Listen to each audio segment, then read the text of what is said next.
救兄弟！爹，舅舅！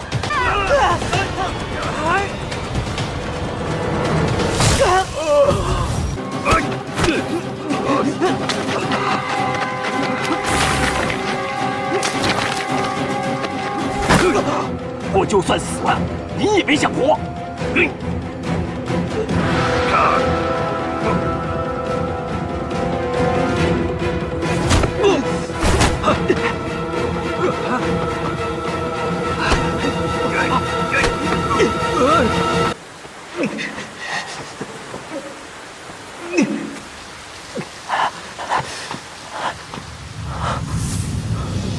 哇！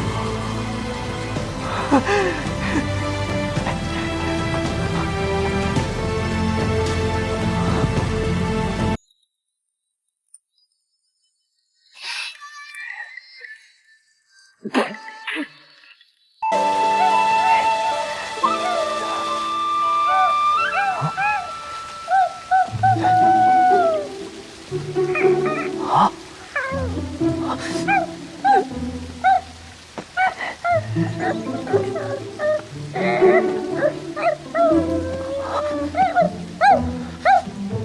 你怎么了？啊！你等一下，我帮你。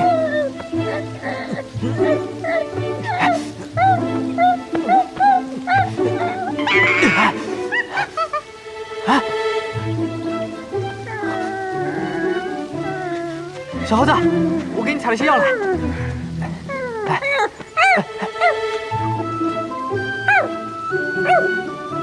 别怕，很快就没事了。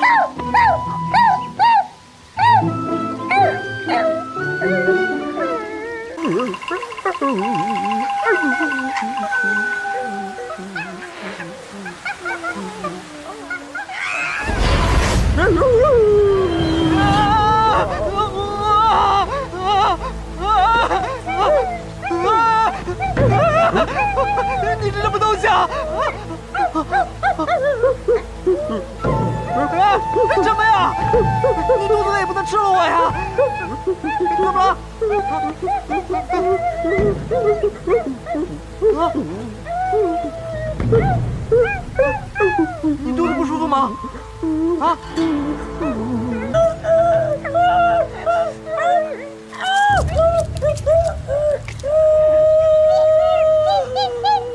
好了好了，忍一下忍一下，马上就好了。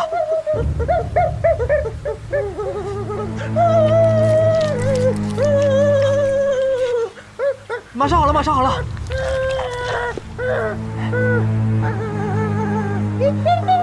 这什么啊？再忍耐一下，我帮你缝上就好了。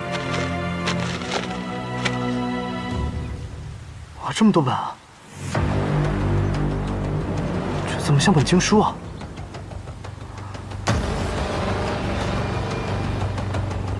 他强由他强，清风拂山岗。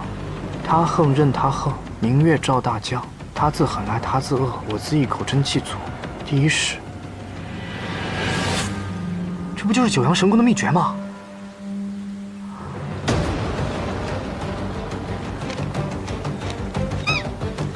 可这比太师傅教我的详尽多了呀！难道这就是楞伽经吗？难道这些小字就是完整的九阳神功？小猴子，你说这经书为什么在白渊腹中呢？算了，这些都不重要。太师傅曾经说过，只要我学会了九阳神功，便能彻底清除体内的寒毒了。小猴子，我有救了！我有救了！太好了，我先试试。他强有他强，他强有他强。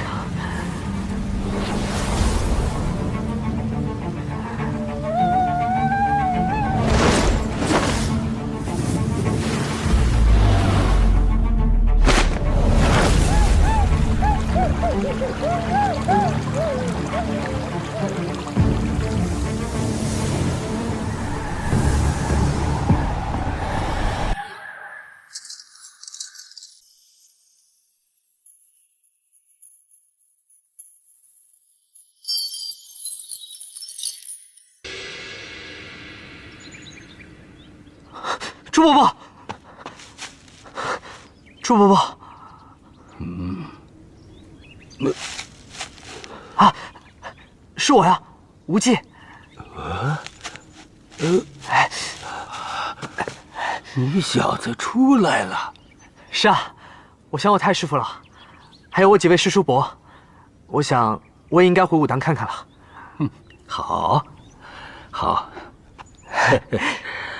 啊，好，猪伯伯，好啊，好小子，你总算给我出来了。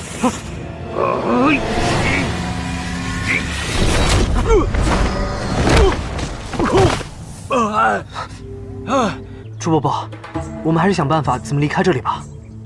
是啊，我们离开这里。对，我们得出去。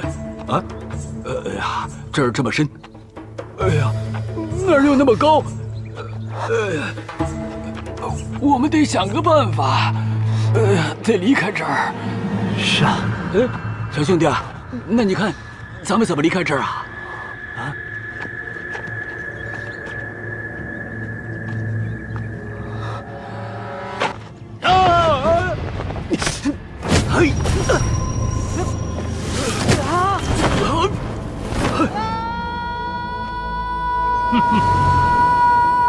在这边吃苦，你却在那边练九阳神功，练成了有什么用啊？我照样摔死你！嘿嘿，摔死你，摔死你！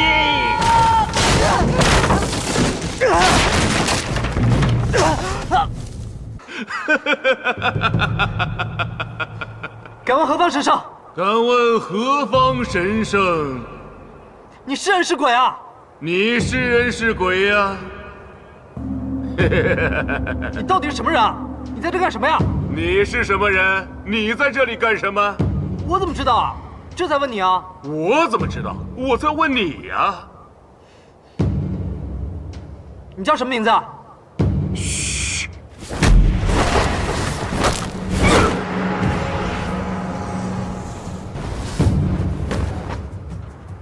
说不得。说不得？嗯，为什么呀？说不得就是说不得，有什么道理好讲的呢？哎，你呢？我啊，我叫曾阿牛。曾阿牛啊，哦，你一个人在这荒郊野岭的，狂跑乱奔，哎，那是什么？哎，放我出去！放我出去！放我出去！小子，你在我乾坤一气袋中别乱动啊！我带你去个好地方。你要是乱说话被人发现了，我可救你不得啊！不行，你快放我出去！我要出去！你有本事钻出我的乾坤一气袋，我给你磕头啊！哎，说不得，你怎么才回来啊？原来他的名字叫说不得。哎，周颠呢？他去哪儿了？为兄迟迟未到，怕是出了乱子。周颠去迎他了。哎，还愣着干嘛？还不过来帮忙？去！哎呦，怎么回事啊？怎么了？他怎么会受伤啊？来坐。来，把你布袋里的那个南麻拿出来给韦笑吃了吧。不行，这小子对明教有恩。少林派空智空信率领弟子100余人，正从东北方向赶来，围攻光明顶呢。东方，武当武侠。武当，明教告急，事不宜迟，咱们赶紧赶往光明顶救助啊！杨某无暇跟各位做口舌之辩，若无意救教，便请离开吧，以免误伤。哼，但凡本教弟子护教有责，你杨逍就别想一个人说了算。那就由你来当教主吧，反正现在已经4分5裂了。你周大教主再把明教颠而倒之，倒而颠之一番，不更好？杨逍，闭上你的臭嘴！快！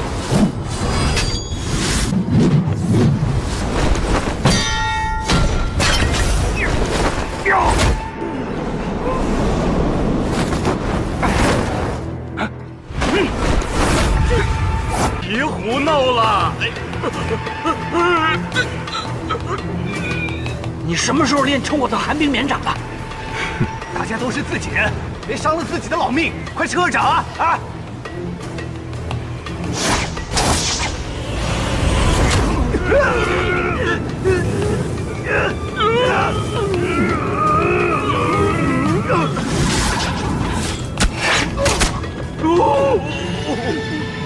为了避免误伤，我们同时撤掌。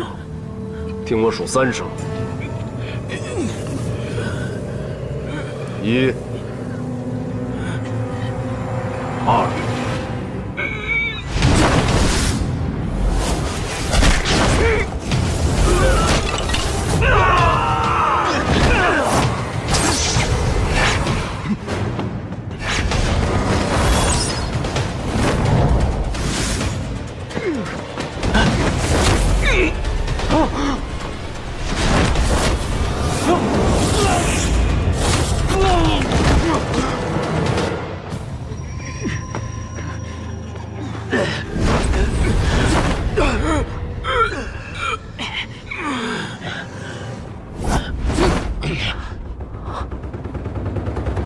贫僧是空剑大师座下弟子，法号元真。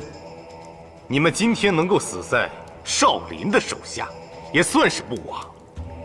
空剑大师，人下，这2个字就传播于天下。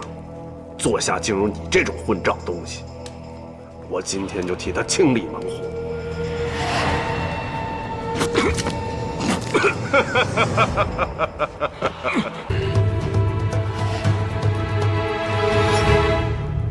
说不得大师，说不得大师，说不得大师，小兄弟，你们怎么了？我们都受伤了，动弹不得，你得救我们呐！我怎么救你们啊？我被困在这袋里，束手束脚也出不去啊！我这乾坤一气袋是用千缠百结绑住的，除了我以外，没有人能解开。哎，你可以试着站起来，站起来。好。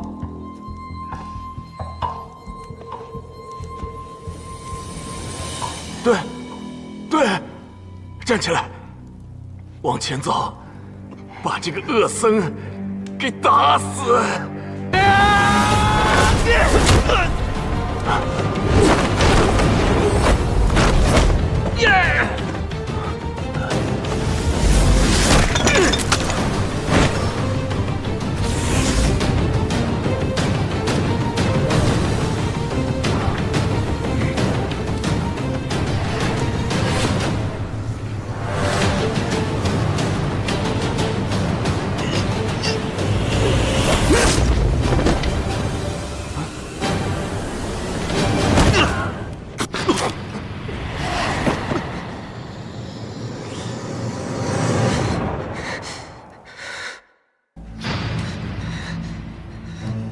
你到底什么人？九阳神功。别跑！小姐，外面危险，其他人不知道什么时候攻上来。小姐，你千万别去！谁要你讲好心？放手！千万别去！我杨不悔今天就杀了你这个奸细！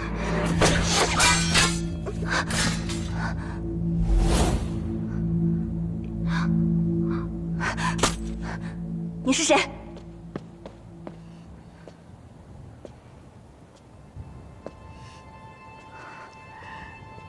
不悔妹妹，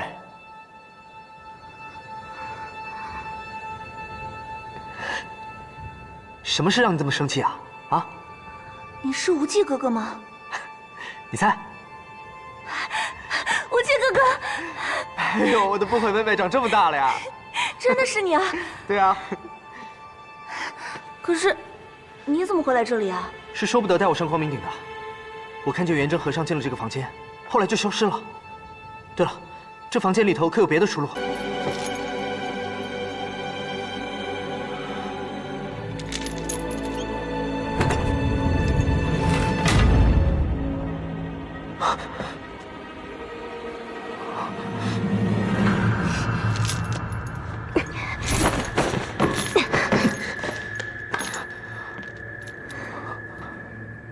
果然有密道。跟我来吧。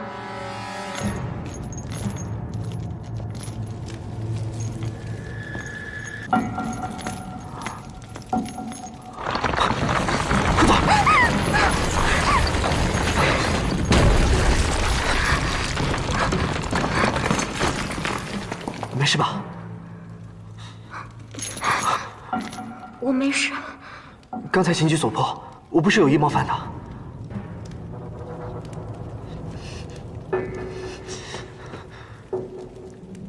糟糕，我们中计了！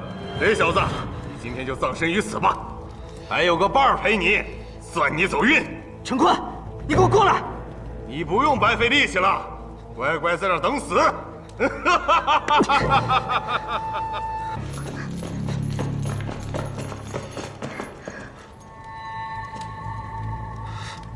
小昭，这里好像是一堵石门呢。来，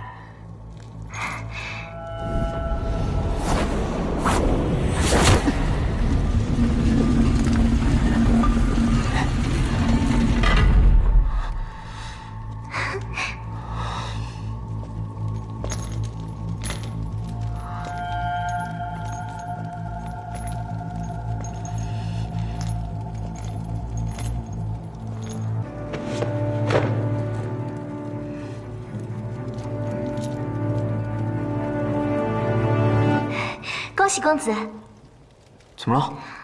这个是明教武功的无上心法。可这上面什么都没有啊！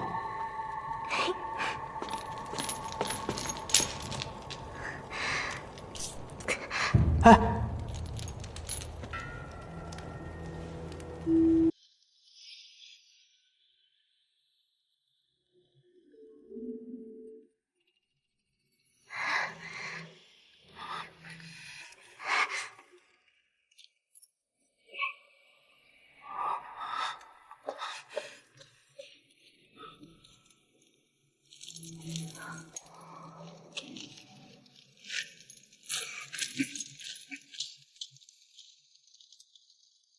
小昭，你怎么知道羊皮上的秘密的？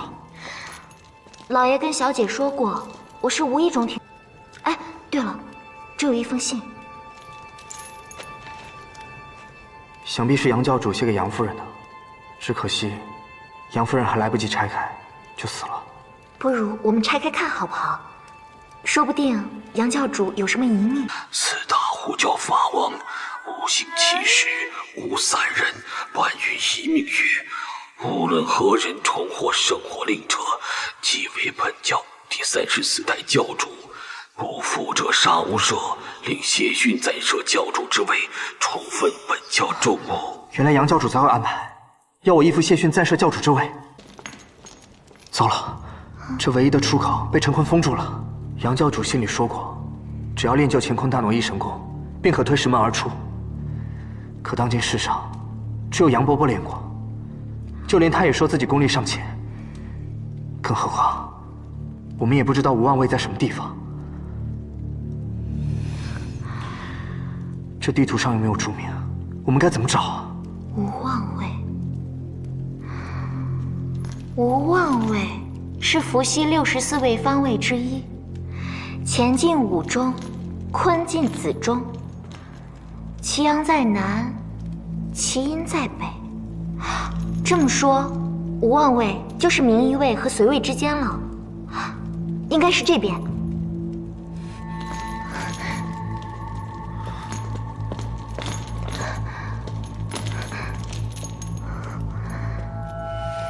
出口应该是这外面。来，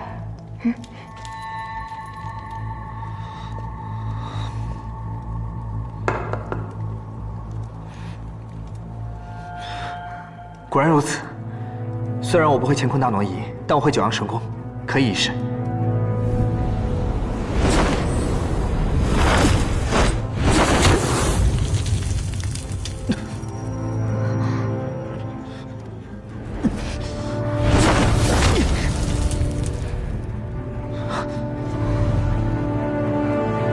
张公子，不如你也练练这乾坤大挪移心法吧，说不定你聪明过人，一下子就练会了。历代教主个个才智超群，他们穷尽一生也没几个练会的。我在旦夕之间，怎么可能超过他们呢？反正困在这里也没事做，练多少是多少，你就试试吧。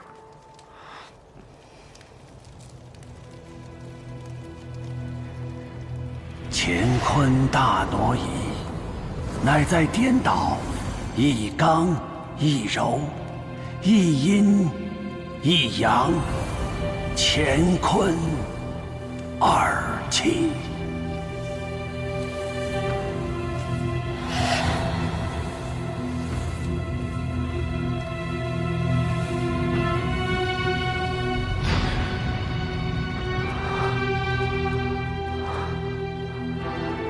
小昭，我第一层好像练成了。真的吗？第一层那么快就练成了？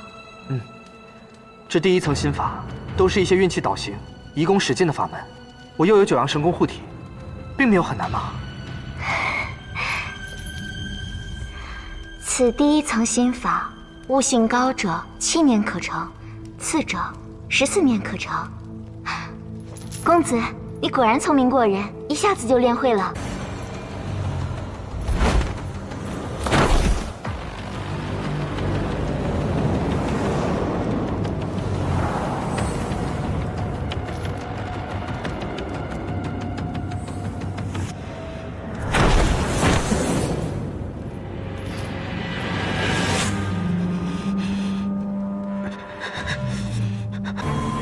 乾坤大挪移，是以纯阳之身和纯阴之气合炼双修，随意而行，不用心而无心，不动身，只用意。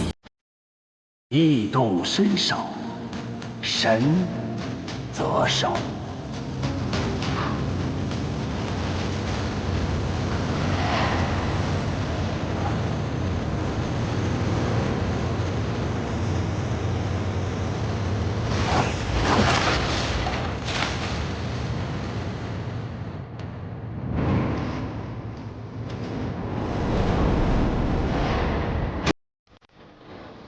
公子，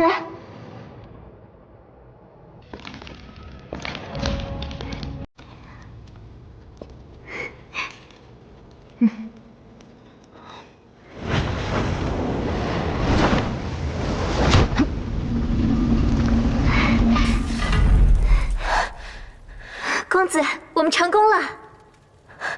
走吧。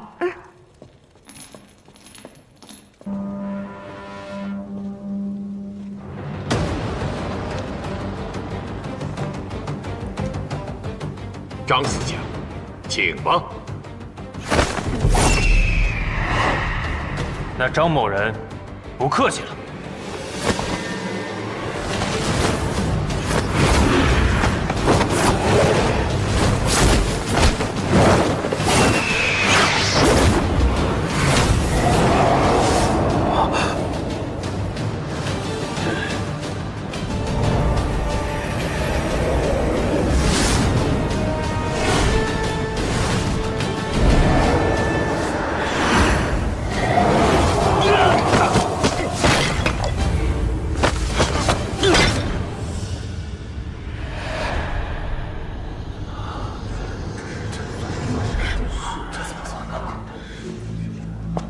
刚才晚辈多退了一步，已是输了半招。是啊，都败下来了，燕王果然是名不虚传呀！这还怎么打呀？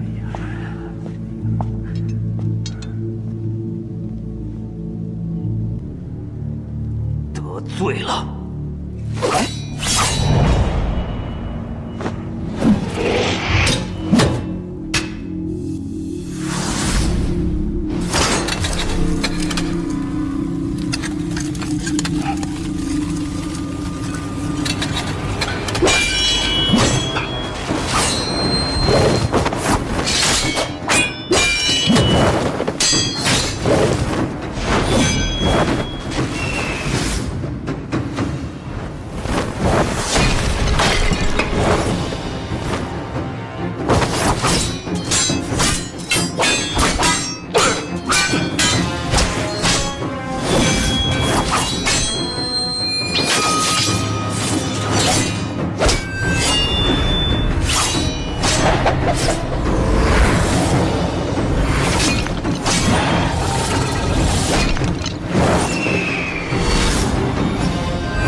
宋前辈，手下留情。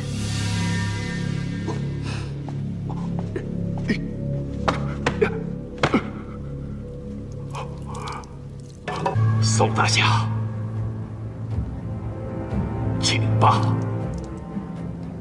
前辈已力战数人，此刻过招太不公平，咱们只较量招数，不比履历。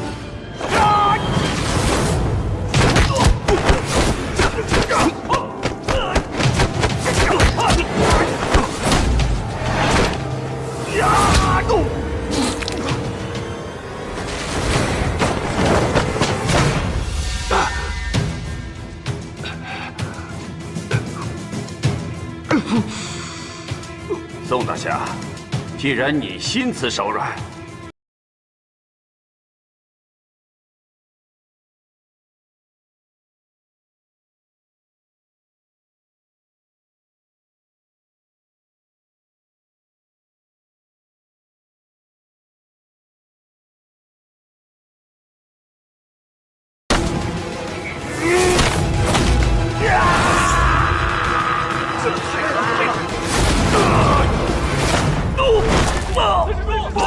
三弟，四哥，殷教主，在下送你一程。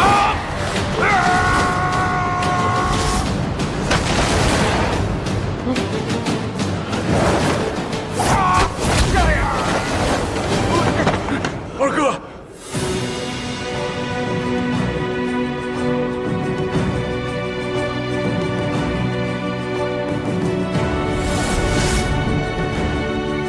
无忌哥哥。无忌，你们如此对付一个重伤的老人，难道不怕天下人耻笑吗？你是谁？为什么插手？我叫臧阿牛。这个老头的命是我的，不想死给我闪开！玄宗大，你们崆峒派的七伤拳没什么了不起的，我们再战。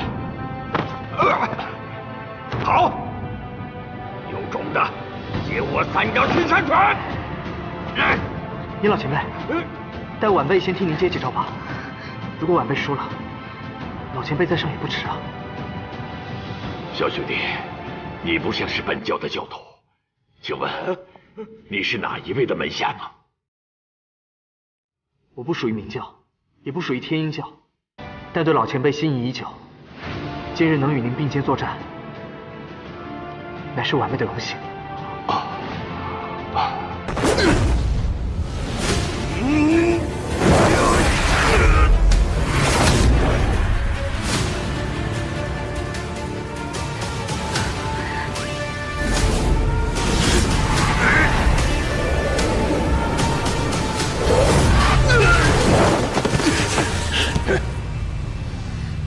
少林派的金刚不坏神功。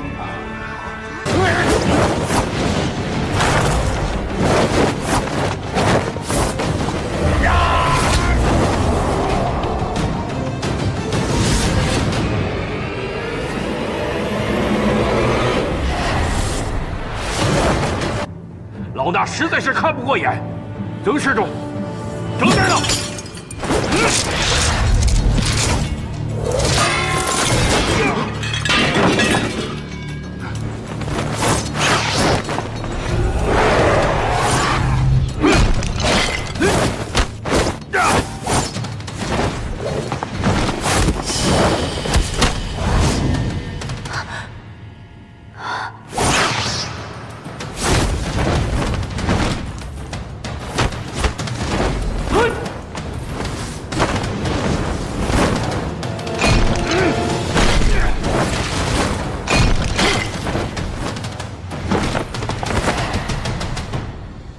臭小子，你这是在逃跑，不是在比武。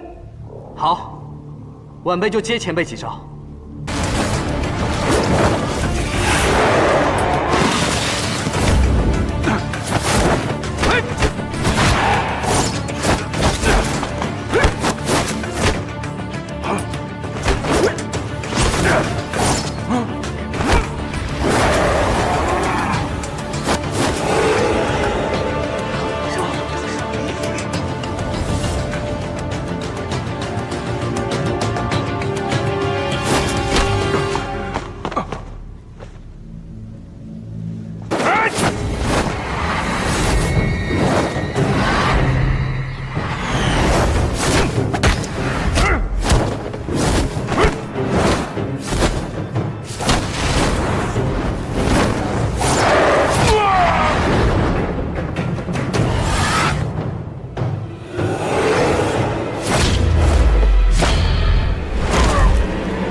曾少侠神功盖世，在下深感佩服。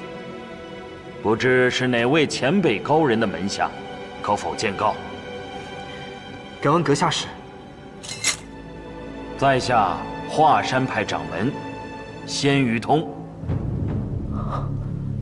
胡先生曾向我提起这个人，对他恨之入骨。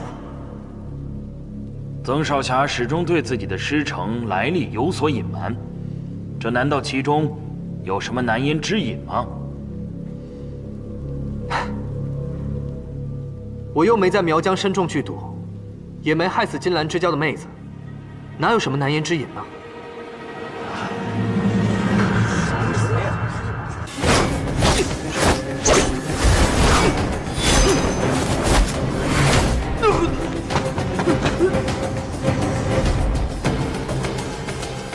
仙羽掌门，在下有一件事情向你请教。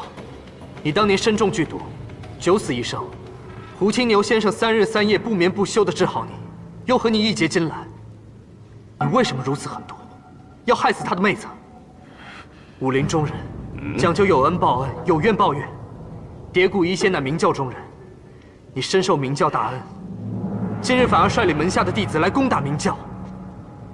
像你这种禽兽不如的人，亏你有脸面当一派掌门！一派胡言！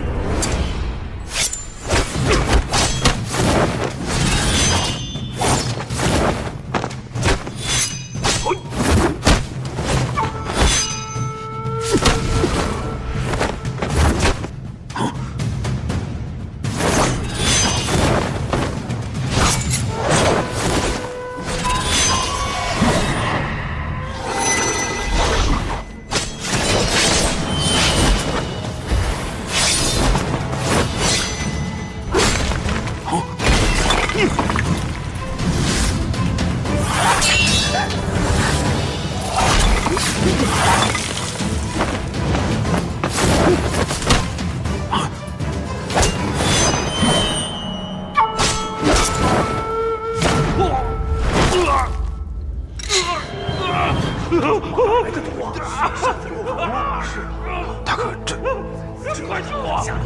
毒死我了！快救我！快救我！救我！救我！华山派自负名门正派，想不到还有一手放蛊下毒的绝艺。那晚辈便以这折扇为兵刃。你这扇子里有金蝉蛊毒，万一散开来，那可不得了啊！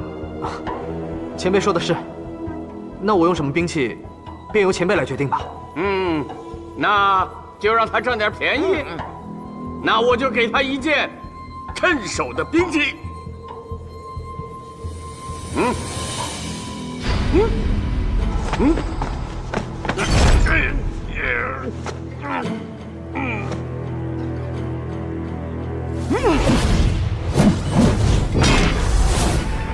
谢了。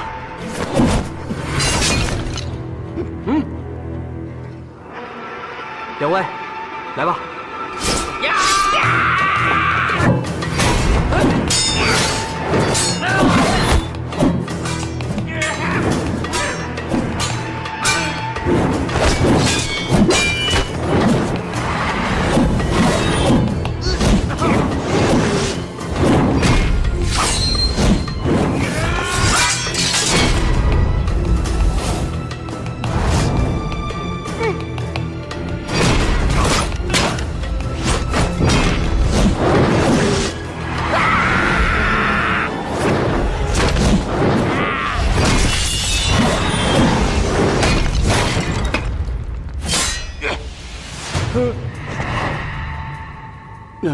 得罪了，晚辈跟两位开个玩笑。此人武功甚高。姓曾的，算你有本事，你要怎么处置我们？悉听尊便。晚辈只不过希望化解贵派与明教之间的过节，别无他意。今天咱们4个就拿着小娃娃为招，切磋一下华山与我昆仑的2派武功。好，曾少侠，请赐教。久仰前辈剑法神通，还请高抬贵手。请曾少侠自选兵器吧。多谢。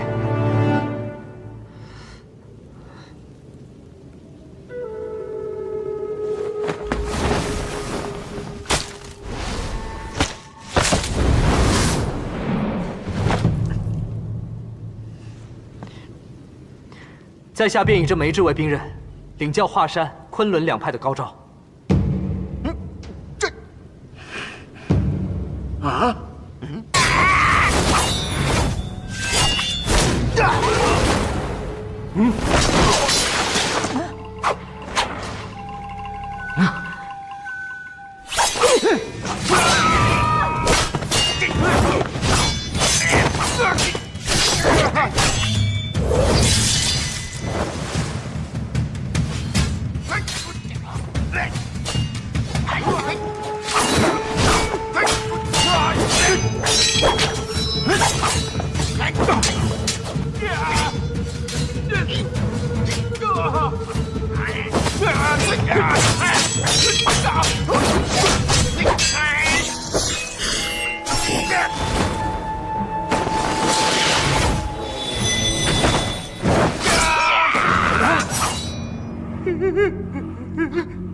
你们舍不得下手，我可要下手了！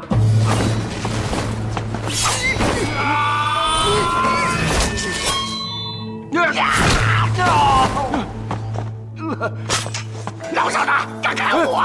西花子，快退下！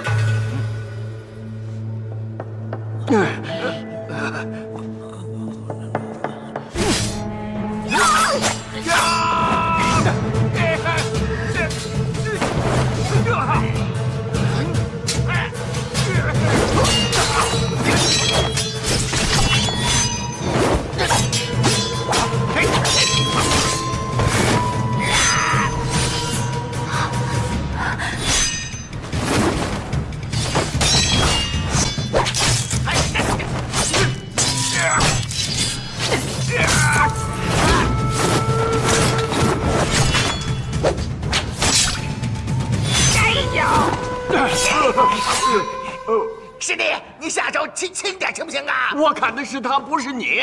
别说了，别人脱手。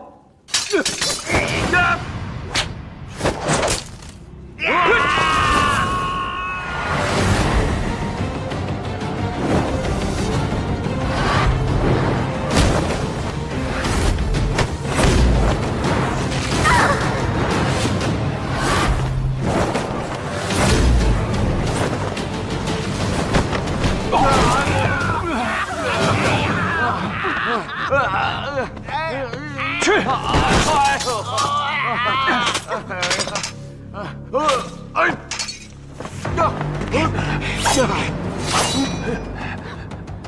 这臭小子武功这么高，拼了！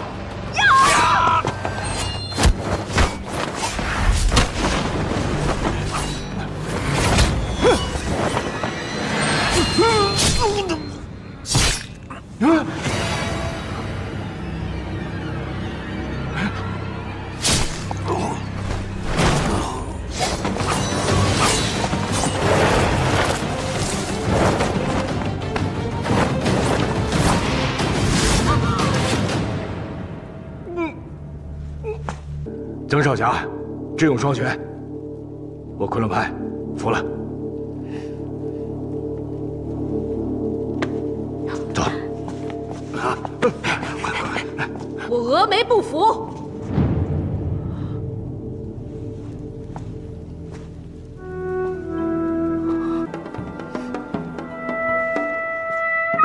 接招吧！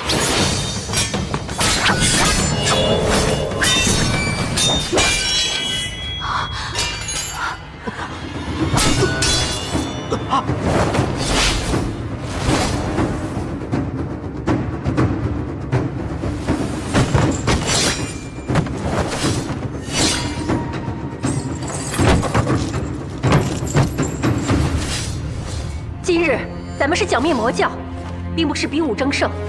诸位师妹，大伙齐上，拦住这小子，让他不得取巧，乖乖的跟师傅较量真本事。是。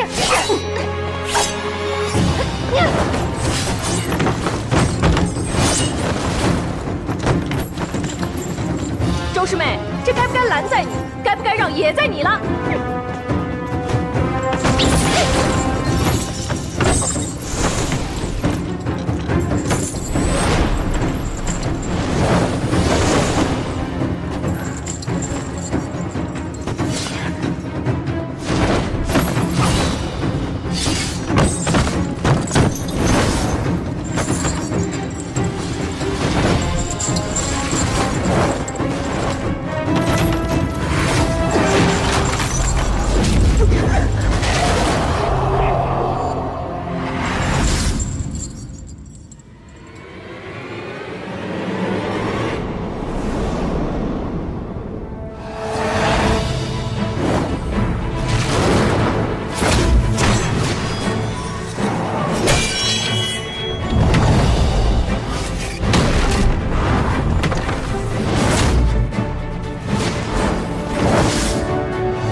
周姑娘，贵派的宝剑，请转交尊师。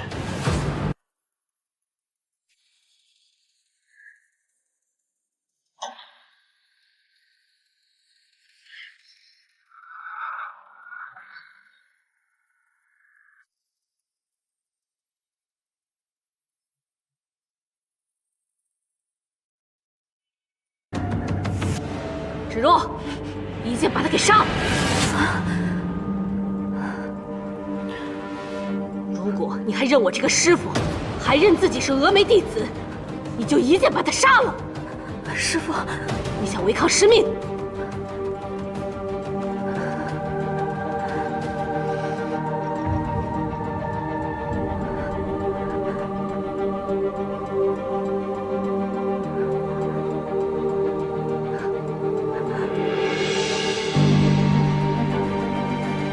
快把他杀了！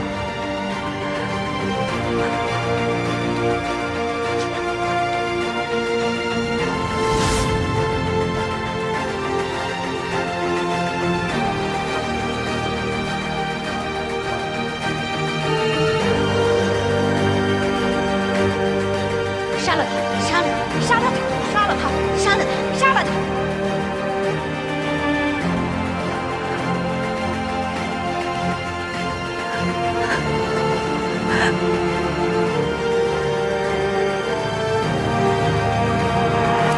还等什么？快杀了他！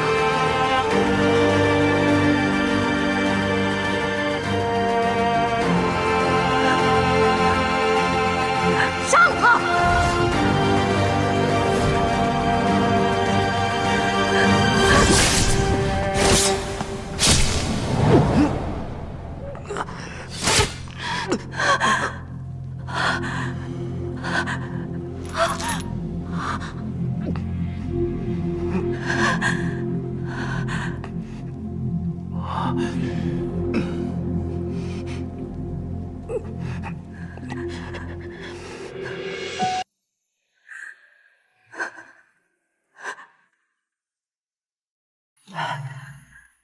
峨眉武道还有哪位不服？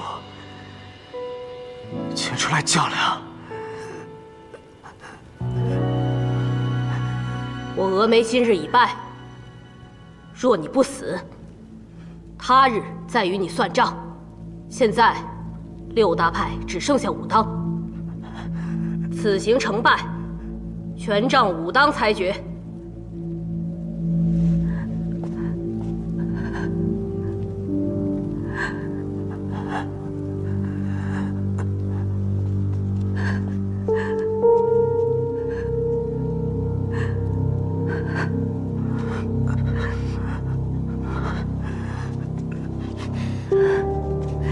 废话少说，看招吧！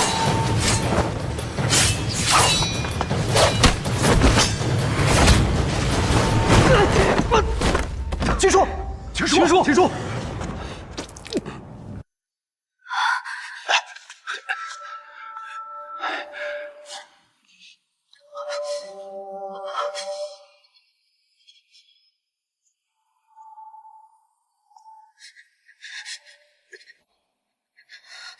各位，今日之事，我武当派已尽力，想必魔教气数未尽，才会半路杀出这么一个奇怪少年。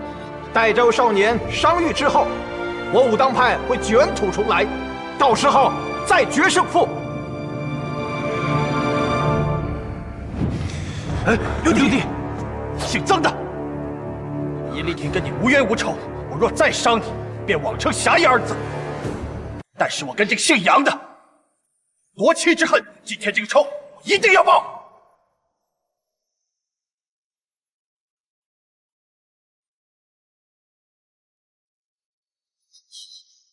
金庸老爷子常说主角坠崖必有奇遇，而张无忌就是其中的佼佼者。摔下万米悬崖，非但没有丧命，反而因祸得福，遇见一只白猿，更从他腹中得到完整的九阳真经。但你可知这九阳真经为何会在此地？九阳真经在很久以前已经被萧湘子和尹可惜给盗走了，至今下落不明。这也是这几十年武林之中一大悬案。那日无忌和朱长林摔下悬崖，幸得半山腰的松树救下性命。可二人虽是因此大难不死，但也无法飞天遁地上到崖顶，最终也只能落得个饿死当场的结局。朱长林那时越想越气，把一切罪责怪在无忌身上，当即动手就要活活将他掐死。无忌实力低微，不是朱长林对手，被抵在崖壁，眼见就要窒息而亡。或许是他的求生欲起了作用，当即双臂下沉，挣脱朱长林的束缚，一脚将其踢退，再钻进身后山洞。无忌拼了命的朝最深处钻去，朱长林却是在身后穷追不舍。然而这通道实在太过狭窄，无忌身形瘦弱才得以穿过，虎背熊腰的朱长林就没那么好遇，被卡在中间无法前进半分。10分钟之后突然出现一阵亮光，无忌顿时欣喜若狂朝洞口爬去。等他出来后才发现外面空旷无比，这悬崖背后竟有另一番天地，这让死里逃生的无忌激动不已，仰天长啸宣泄心中的欢喜。本以为会被困在悬崖半山腰一辈子，没想到这世外桃源出现的如此及时，当下就算他寒毒发作登时毙命，那也好比被朱长林利用含恨而死。反正随时寒毒都会夺命，逃出去也是被折磨死，还不如就在这世外桃源等死吧，也算是老天的恩待。然而这天无忌正在采摘果实，忽听脚下传来什么动物的惊叫声，无忌很是好奇，探过脑袋一看，原来是只猴子脚在石缝中夹住，在那疼得撕心裂肺，可怜兮兮。无忌赶紧助他从石缝中脱身，可那猴腿早已受伤，开始红肿。无忌赶紧寻来一些草药将其嚼烂，接着生敷在猴子的受伤位置，最后再扯下身上的一条碎带，将伤口处和草药牢牢捆在一起。不出1日，小猴子就能恢复行走，还和无忌采来果实投喂给朱长林。而朱长林就是靠着无忌的相助，才在悬崖的另一边足足多活了几年。这天无忌惬意听着水声，正潇洒地闭上双眼享受生活。可就在他快要陷入沉睡之时，突然有只毛茸茸的手剐蹭他的俊脸，无忌斜眼一看，差点没被吓死。面前居然有一个长相丑陋的老白猿，他这辈子哪见过这等阵仗，当即哭丧着脸，要多难看有多难看。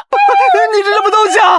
无忌还未从恐惧中缓过神，又见白猿指了指自己腹部，无忌还以为对方想生吃了自己，可最后发现事情并不是他想的那样，那白猿指着腹部一直哀呼不停。无忌壮着胆子伸手去查看，才知白猿腹部有道醒目的伤口，伸手轻轻按了一下，白猿就疼得厉害。无忌果断察觉到他腹部的不对劲，奇怪，这里面好像有东西啊！不行，这必须得处理了，我得把你取出来。你去找东西啊，你等我一下。接着无忌寻来一块尖锐石头，将白猿的伤口硬生生的切开，发现里面有个牛皮纸包裹的东西，而这就是白猿痛不欲生的罪魁祸首。不过无忌并没急着将其打开，而是先把白猿的伤口进行缝合，处理完之后他才打开那包牛皮纸，才发觉里面竟是4本经书。无忌只是略微翻阅了一下，就认出这是九阳真经的心法口诀。他强由他强，清风拂山岗，他横任他横，明月照大江，他自狠来他自恶，我自一口真气促。这不就是九阳神功的秘诀吗？无忌一脸震惊，赶紧再细细查看，不仅确定这就是九阳真经真卷，而且比太师傅所学还要详尽。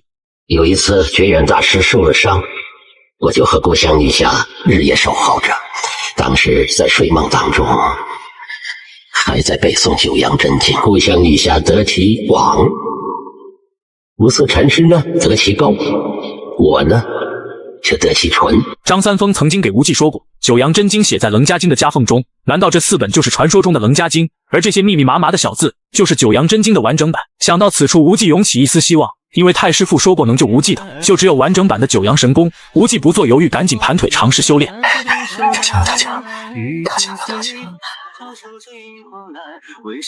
灭界剑法是我穷尽毕生所创的剑法，你在这么短的时间之内就能看出破绽，并且找到破解之法，那就证明你的武学潜质是无可限量的。为什么都说周芷若的武学天赋其实要强于张无忌2倍不止，但这并不是什么空穴来风，答案或许将在这里得以揭晓。那日灭绝召集峨眉派所有弟子，演示了一番他自创的灭剑剑法，并希望众弟子习会后互相套招，看门下哪个弟子领悟的最深。丁敏君身为大师姐主动请缨，一方面能彰显大师姐的威严，另一方面还能在师傅面前出风头，随即独自一人对上6名师妹，7人同时出剑，招数变幻不停。而丁敏君也不愧峨眉大师姐，与6人对战居然稳占上风，略微出手就将师妹们打得七零八落。其灭剑剑法也有灭绝3分韵味，灭绝更是连连点头表示肯定，仿佛这场对战就是他的表演秀。当下就是一招天女散花打出，毫不客气将6位师妹打倒在地，然后一脸自负站在原地蔑视他们。灭绝见此叫出晋慧、静雪2人，既然是让弟子们互相比试，那么所有人就该上场展露身手。因为灭绝此举有着私心，想要趁机选出一个自己的接班人，怎料晋慧、静玄连丁敏君一剑都挡不住。这也间接说明一个问题，除了大师姐丁敏君之外，底下的师妹们实力存在断层，毋庸置疑丁敏君当属最强。师傅，弟子表现的还行吗？这么短的时间，你能记住剑法的80%，的确不错。丁敏君听后骄傲地扬起头颅，但他还是没摸清师傅的心思，因为灭绝又叫出一旁的周芷若。可芷若平常都是一副乖乖女的样子，其武功在峨眉也算不上出众，众人很是疑惑师傅的真正用意。而芷若也自知基础不好，就算上场也是落败的结局，所以他想放弃这场比试。你说什么？你怎么可以这么不思进取呢？多少人想上峨眉学剑法，练习就是一个好机会，你应该抓住每一个机会才是啊！听到师傅训斥声后，丁敏君赶紧附和，劝说周芷若莫要再固步自封，随即举起长剑就朝芷若攻去。芷若无奈只能选择出手反击，可让灭绝无法想到的是，看似柔柔弱弱的周芷若，其实力并不像表面那么简单。灭剑剑法虽是没能达到他的预期，但实际已比丁敏君强上1倍，而那身法速度和反应更属上乘。最后周芷若也是不负众望，一剑悬在师姐咽喉结束比试。丁敏君呆呆地看着前方，似乎还没从落败中缓过神来，他那骄傲的内心瞬间破碎，对芷若的敌意更在发疯似的增长。可虽然芷若打赢了丁敏君，但迎来的却是师傅的责怪。你刚才使的并不是灭剑剑法，我不是让你用灭剑来比试吗？你怎么可以胡乱来使呢？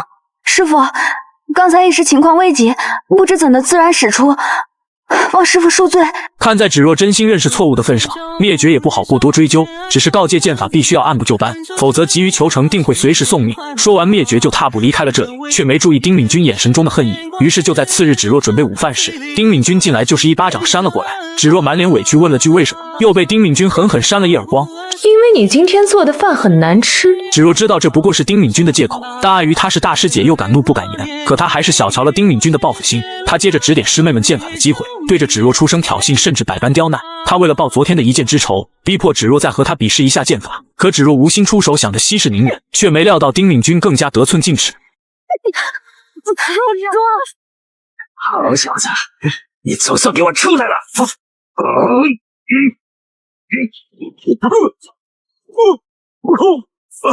难怪张无忌会被称作天命之子，要不是因为他的主角身份，单从他的智商就足以丧命几百次。神功大成的他非但没有提高警惕，反而选择再次信任阴险的朱长陵，一身武功惊天动地，却被耍得团团转。好不容易清除体内寒毒，捡回性命，结果又把朱长陵的恶行忘得干净，以至于再中了朱长陵的阴谋诡计，直直地摔下这高耸入云的悬崖。而这次也将成为他永生的教训。原来自从张无忌捡到九阳真经后，他便马不停蹄按照口诀修炼。由于年幼时被张三丰指点过，所以张无忌的内力有着不俗的基础，练这九阳真经也很快就上手。2个月之后，他总算练完第1本。无忌也发现体内的寒毒减轻了许多，于是一鼓作气朝第2本进军。相比于第1本，这第2本有很大不同。只见无忌将九阳之力汇于双掌，在左右拍出涌出磅礴内力，细看内力所过之处竟带有寒霜，那玄冥神掌的寒毒也在逐渐消除。众所周知，九阳神功至刚至阳，修炼时全身经脉都会有种炙热感，而玄冥神掌虽说至寒至冷，但九阳神功却是他的克星。1年之后，无忌终于神功大成，不仅化解玄冥神掌寒毒，更娴熟掌握了传说中的九阳神功。于是不做犹豫，就准备离开此地，因为他想到朱长陵还在外边。也不知道朱伯伯怎么样了，不过我已经练成九阳神功，他就是再来害我也不怕他了。想到此处，无忌拼命攀爬，总算逃出了这狭窄的通道。而朱长陵已被岁月摧残的不像样子，当看见身形魁梧的张无忌时，他也是差点就没认出来。无忌以为自己神功大成，不怕朱长陵，却没料到对方的阴谋诡计实在太多。好小子，你总算给我出来了！朱长陵本想出手擒住无忌，没曾想触发九阳神功的护体罡气，只是瞬间就莫名其妙被震飞出去，力道之大，差点让他没缓过劲来。无忌好心上前搀扶，却听朱长陵好奇他这是什么功夫。无忌也是才后知后觉，原来是体内的九阳神功大发神威。九阳神功，真的假的？谁教你的？你是怎么练的？我在谷里找到九阳真经，居然这么神奇！我一经书练就练成了。经书？经书呢？经书，请说伯伯。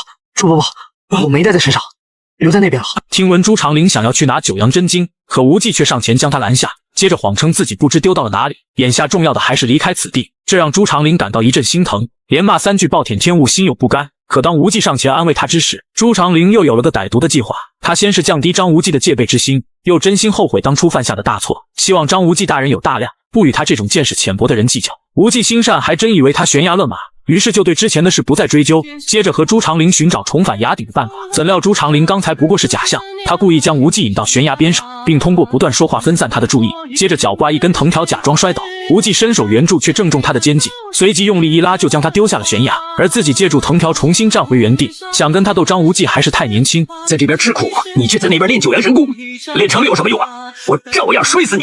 嘿嘿，摔死你，摔死你！无忌也真不愧是天命之子，别人摔下万米悬崖是粉身碎骨，他却只是断了2条腿那么简单。不过由于断骨的剧烈疼痛，还是让他没能忍住昏死了过去。而上面的朱长林却钻进通道，想着把九阳神功据为己有。他本以为就连张无忌都能进出，自己肯定也能轻松通过，却没料到张无忌是用了缩骨功，以至于他才爬到半路就戛然而止，因为面前有块巨石将他卡住，可谓是进也进不去，出也出不来，这让朱长林的肠子都差点悔青。岂有此理！救命啊！救命啊！我绝不能死在这儿！你不要过来，有人要暗算你！说。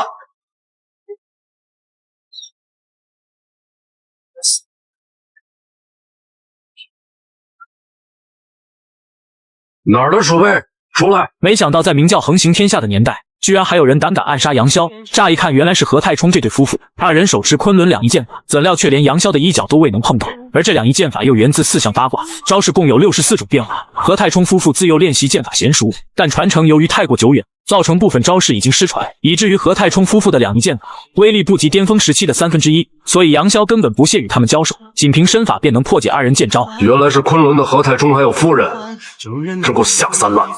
对付魔镜妖人，什么手段都可以。别跟他废话，今天为我师父报仇，为我昆仑雪恨。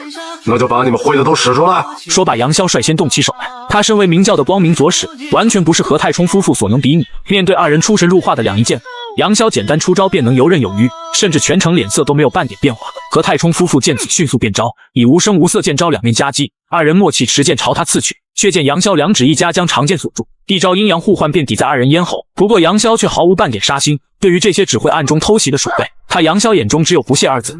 你是明教光明左使杨逍杨伯伯吗？小兄弟，你怎么知道我叫什么？